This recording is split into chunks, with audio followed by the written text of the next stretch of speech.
আমাদের গ্রামে এক ডাইনির আবির্ভাব হয়েছে। খুবই ভয়ঙ্কর ওই ডাইনি।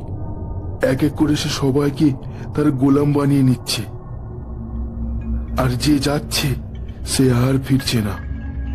আমাদের বাঁচান তান্ত্রিক মশাই, না হলে ওই ডাইনি এক এক করে গ্রামের সবাইকে শিকার করে নেবে।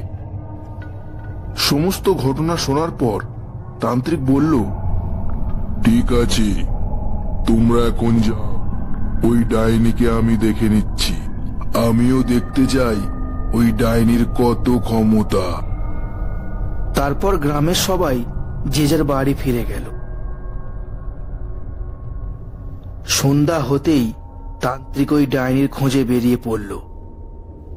পূর্ণিমার চাঁদের আলোয় গ্রামটা আলোকিত হয়ে উঠেছে। চারিদিকে বাতাস যেন তাণ্ডব চালাচ্ছে।